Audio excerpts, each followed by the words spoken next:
I'm going to add a population statistic here, which is going to focus on the prevalence of heart disease among those in the older age groups and the younger age groups. So we're going to go in population. So it'll save us a bit of time compared to adding a separate histogram, as attractive as that might be. So here in the population, we're going to say prevalence of heart disease among 50 and up.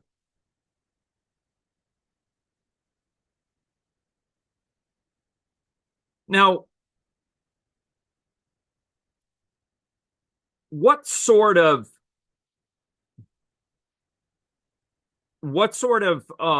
statistic is this going to be?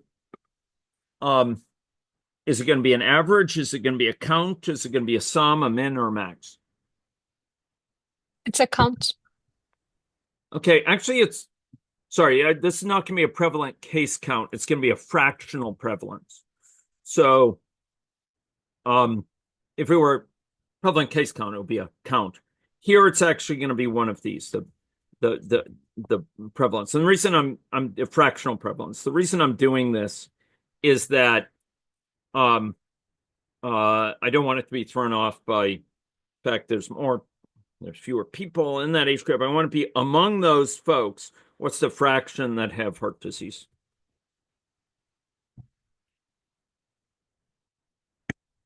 And here we have this, but why would this not be enough by itself? If we take an average of this, why is that not enough to assess the prevalence of heart disease specifically among those 50 and up? What's missing? We're not selecting based on age. You Yeah, need we're to not select. restricting it specifically to those. Not stratifying it, you might say, or as part of stratification. So I'm going to put in a condition. What would the condition be to count someone? Under what conditions would we want to count them? If they're If their current, I don't know if it's current age current age. that is more than 50.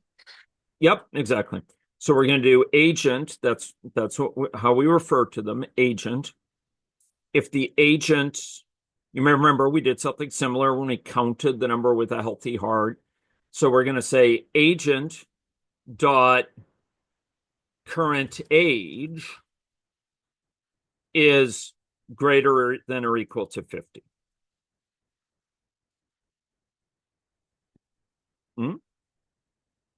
And now I'm going to do the same for those less than 50. And you, participants, are going to tell me what to put here.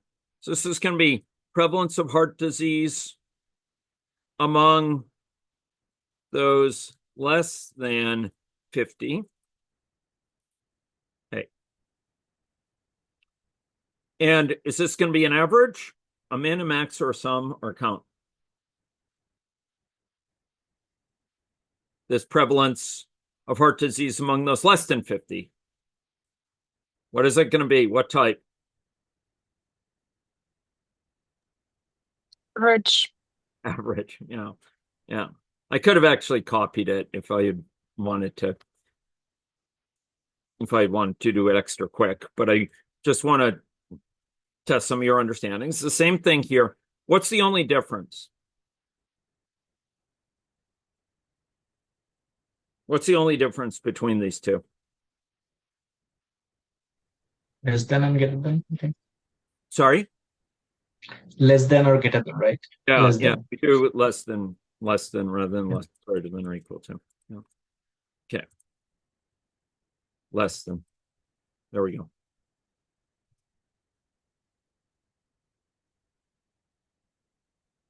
Okay. Here we go. So let's now add this to our fraction with heart disease. We're going to add those statistics in. You tell me, what do I do? And to add those into this time plot, what do I do?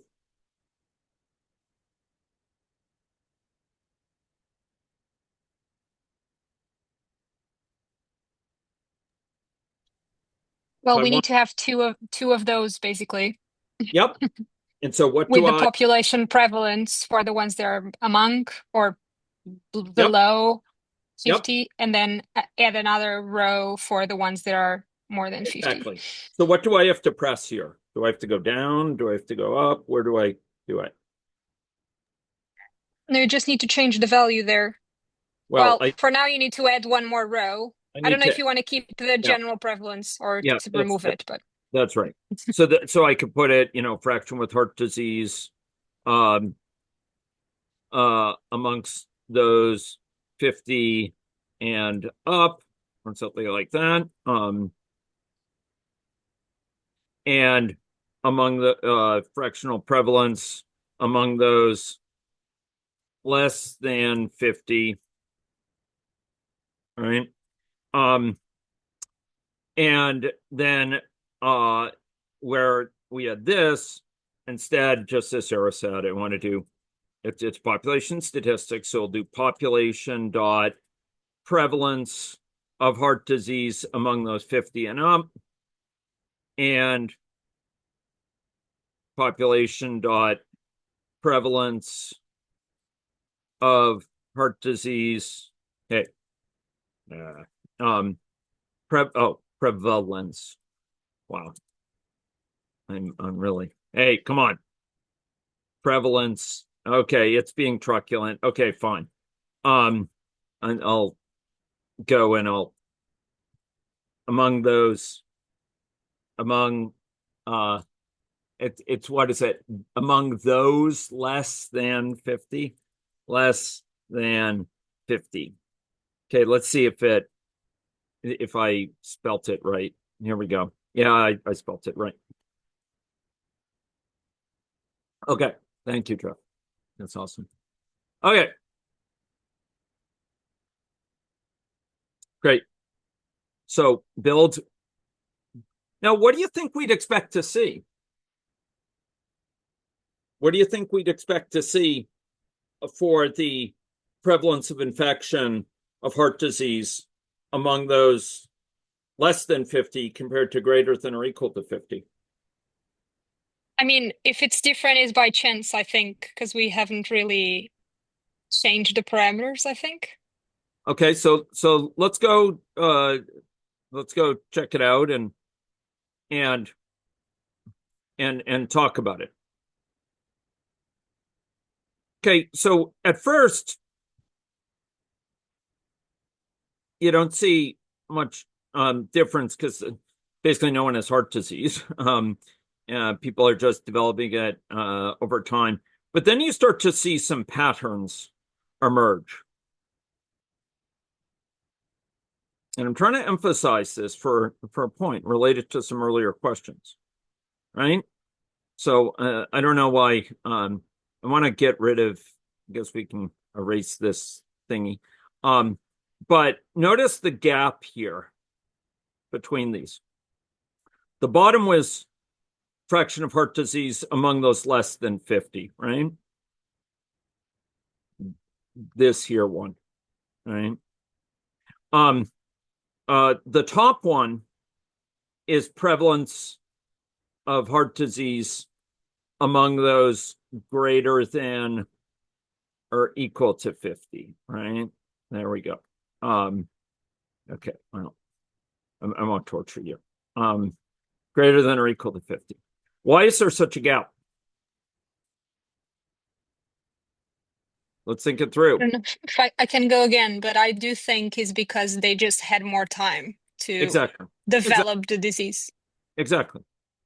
They've had more time to develop the disease. Okay, now how do I how do I like get rid of like everything? I want to clear it. Uh uh, uh Click stamp. on the pencil for annotate, and then there's Yeah. a trash can icon to clear. Uh this thing? No. No, no, not in any logic in Oh, Zoom. yeah. Oh, I guess you can't see my clear all drawings. Okay. Boom. There. Yeah. So Sarah's exactly right. That Okay, now I need to escape from that. Sarah's exactly right. The reason it's higher in the older age groups is because they've had more kicks of the can, more chance of having developed it over the course of their life.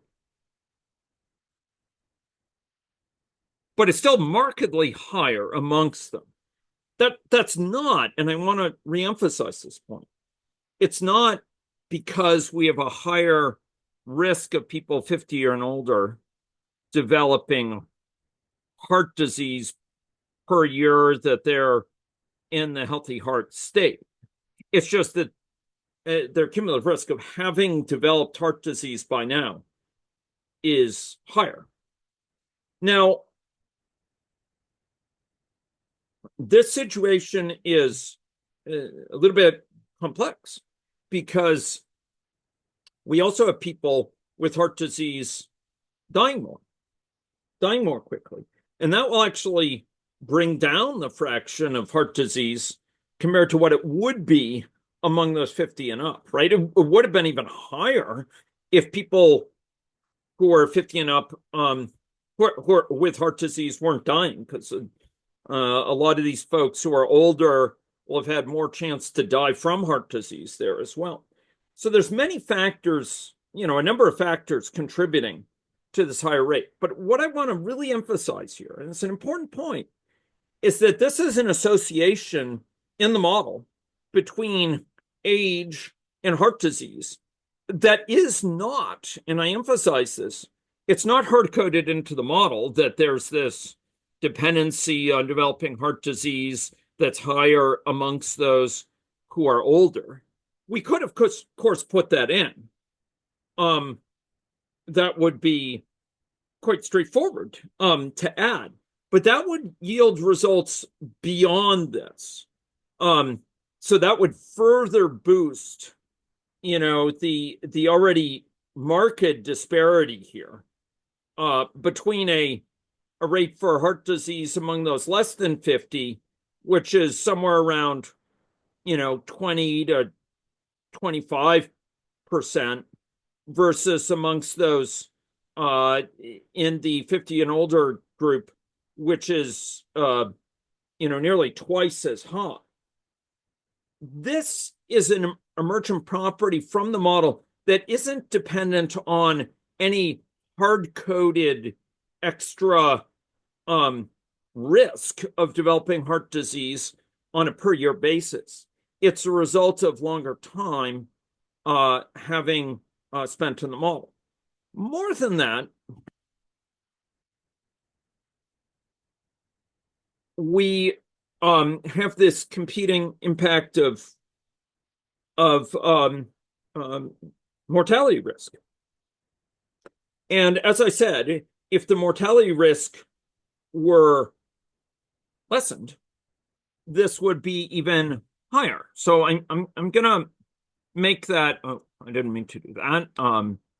But I will put this back on. I'm going to make this point by going back to our model. So again, to reemphasize, there is no difference in per year risk of developing heart disease for someone with a healthy heart compared. There's no difference, in developing heart disease for someone with a healthy heart who's young versus old. And yet that association between age and heart disease risk does emerge. And it emerges rather strongly. And if we did a histogram of ages among those with heart disease versus those who are without heart disease, we would see a marked difference in the population distribution of ages. Those with heart disease would tend to be older. Those without heart disease would tend to be younger. Even though the model in no way imposes an assumption that the risk of heart disease is higher amongst those who are older.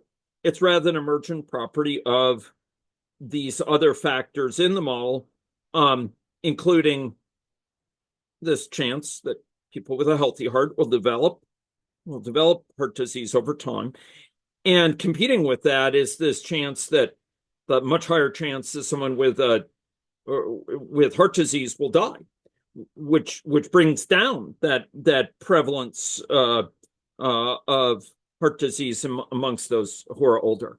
To make that point more clearly, I am going to go to Maine, and I'm going to put us in a situation where we can add a parameter in Maine. So it's a cross-model parameter, it has to do with things across the whole model, that is going to ask, is mortality enabled? Remember, we're talking about mechanisms here, folks. We're thinking through mechanisms by which results come about. And what I'm telling you is that higher rate of heart disease, higher prevalence of heart disease among those older, I'm positing that in the model, it's coming about through two competing mechanisms. One, this per year chance that people develop heart disease means those who are older have had more kicks of the can to develop heart disease. They've had a longer chance and therefore have a higher cumulative chance of having developed heart disease by now. But there's a competing process that is mortality. And I believe that is reducing that. But this is a simulation model. It's not a situation where in the world, we're just observing this and we're positing and sort of using a model to test our theories. We can actually turn effects off in the model and see, does it materially change the associations? And we can come to understand why we see certain associations in the outputs from the model by disabling certain mechanisms, certain effects in the model, certain causal pathways. And I'd like to show that now, if I may. So here we go. We're going to add into Maine a parameter that's going to be called, is mortality enabled?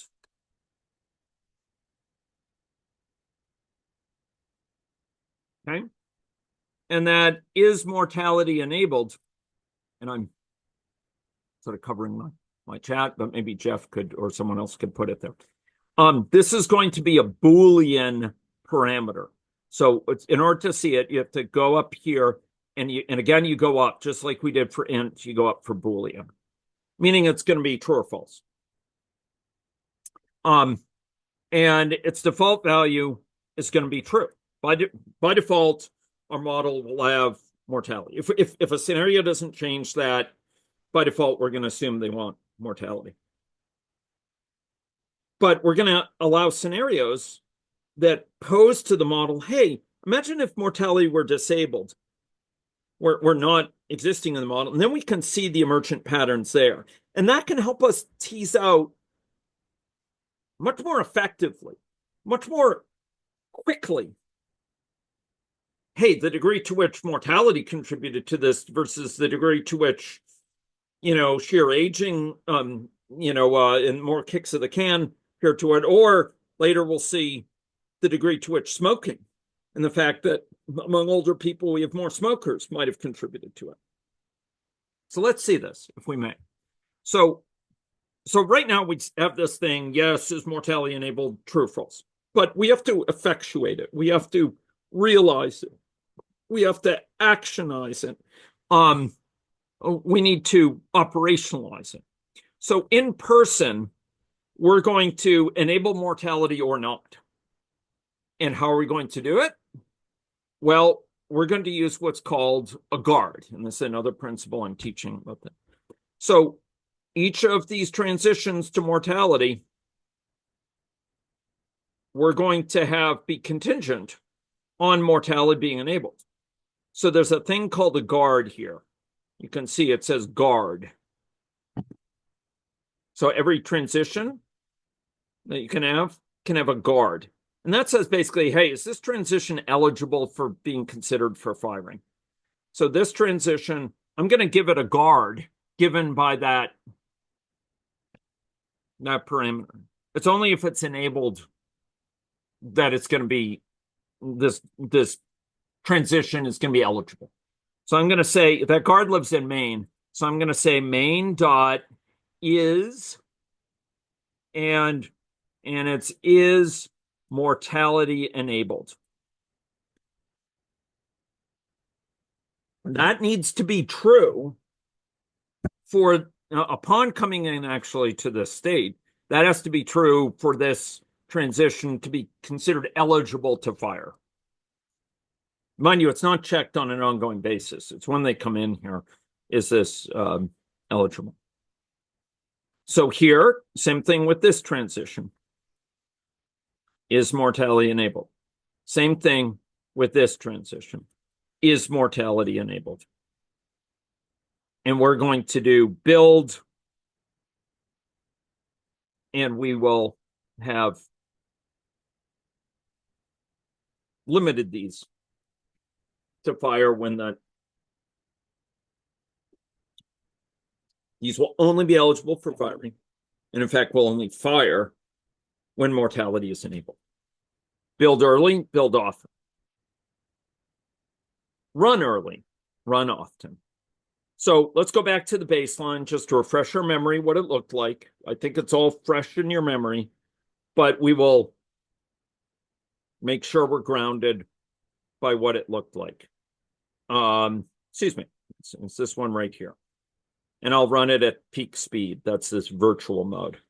And you'll notice that amongst those less than 50, again, it's somewhere around between 20 and 23% that have heart disease. Among those more than 50, it's like between 40 and 45%, it looks like it towards the end here. So just keep those in mind. 20 to 25 versus 40 to 45, with the larger one being among those 50 and up. So we're going to stop this. This is with mortality enabled. That was the default value. Therefore, this parameter, if you look at its settings, has mortality enabled. Now we're going to create an alternative scenario. It's going to be just like the baseline, but mortality will be disabled. Two of the transitions are called delta. Oh yeah, two are called delta. Yeah, I'll deal with that. Thank you, Jeff. I will deal with it. And this one also needs to have its name enabled. Okay. So now I'm going to go to the model and I'm going to add a new experiment, a new scenario, in other words. And this is going to be called mortality disabled. So it's going to be the same as the baseline. I'm not going to change anything else except I'm going to disable is mortality enabled. So I'm going to turn off mortality. And then I'm going to see what those prevalences look like of smoking among those 50 and up versus those less than 50. Oh, thank you, Wade. Thank you. Yes, quite right. So it's possible people will run into this with your models. Oh, yes, yes. Okay, yes, you're probably going to run into it. Yes, indeed. Okay, so sorry, you might not be able to run this with a full population of 1,000, and it's running on the slow side here, even for me. Okay, let's go. Hey, come on. Okay. It's really cooking because a lot of people are having babies. Okay. Okay, here though, what it looks like is the heart disease rate among those 50 and up is over 80%. Among those who are less than 50, it's about 30%. They're also living longer, having a chance of developing heart disease. Over.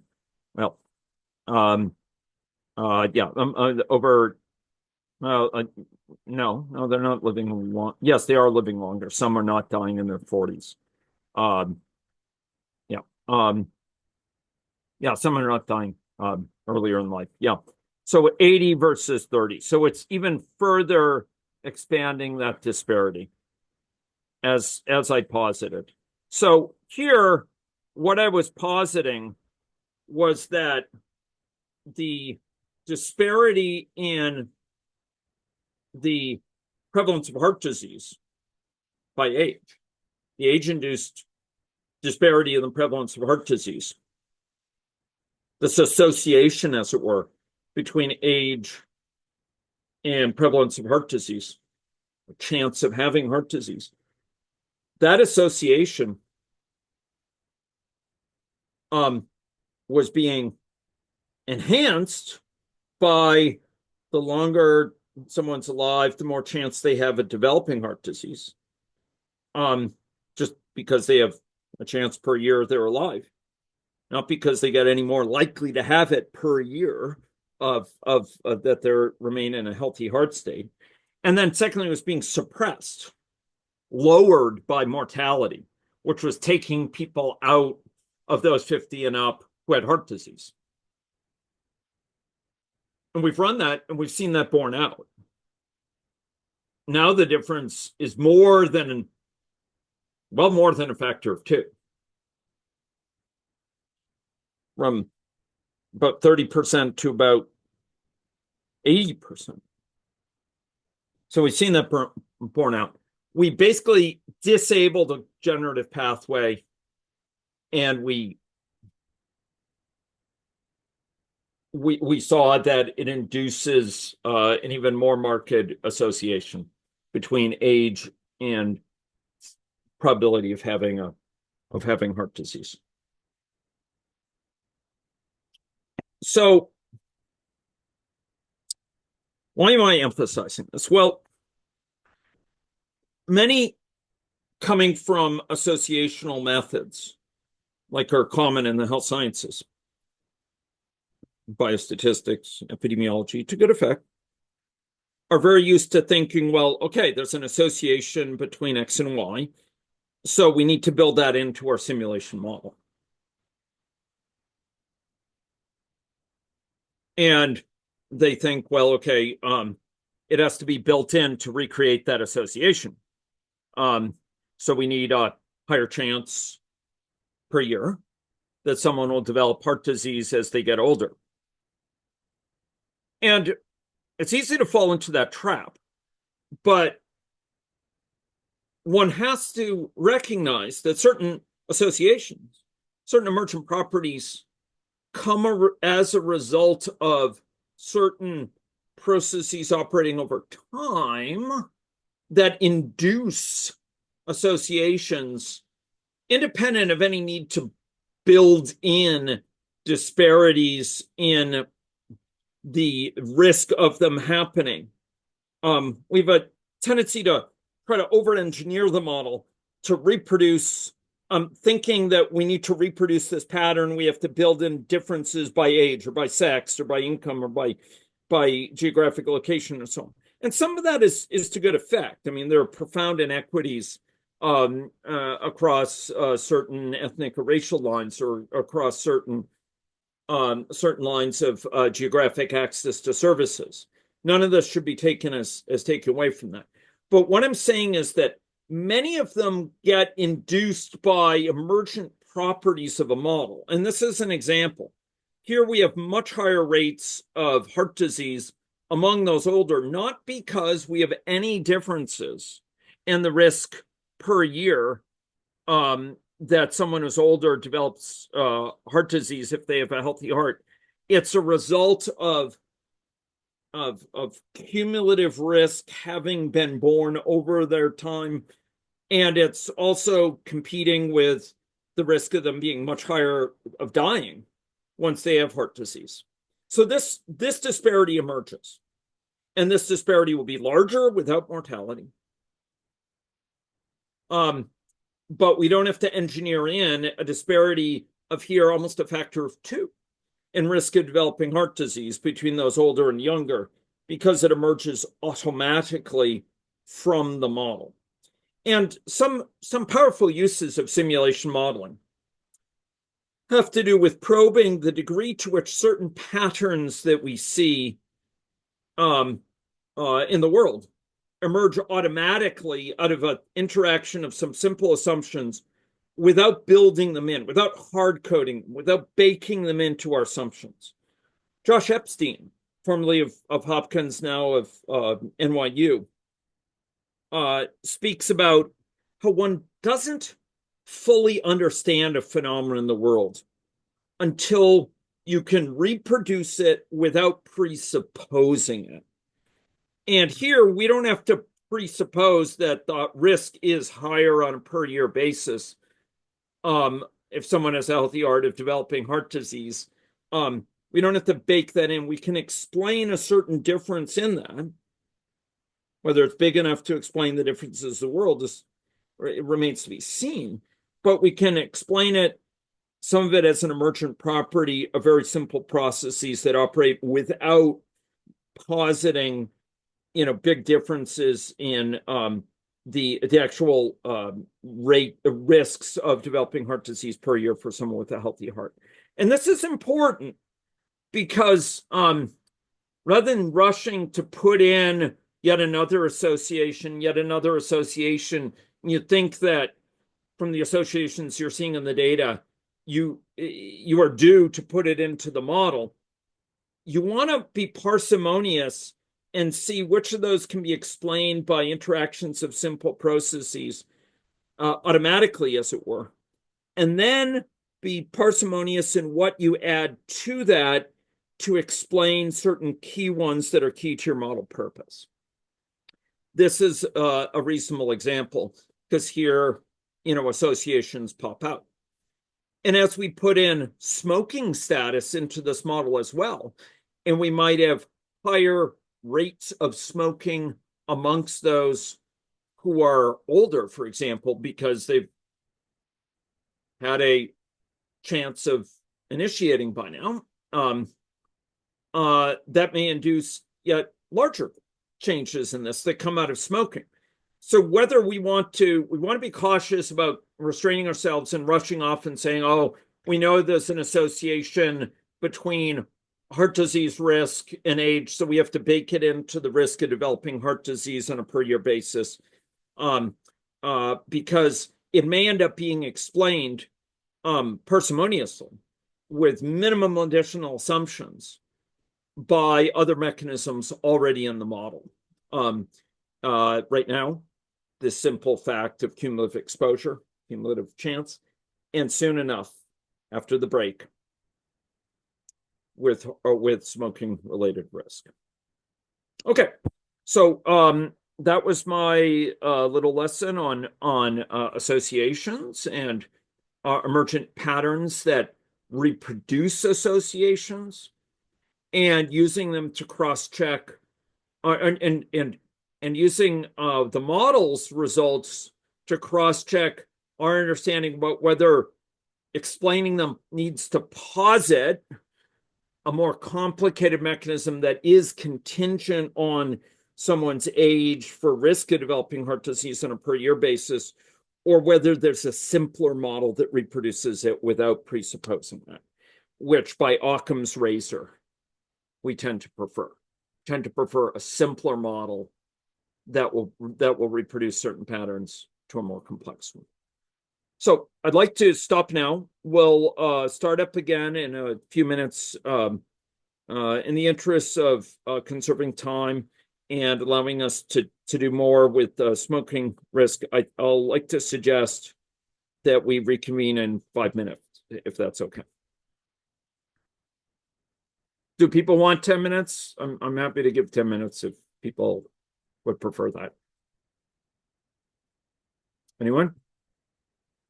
You want to put in a hand up if people want 10 minutes? Okay, not seeing any hands. Okay, we'll reconvene in 5 minutes. So at 37 past. Thanks. See you shortly.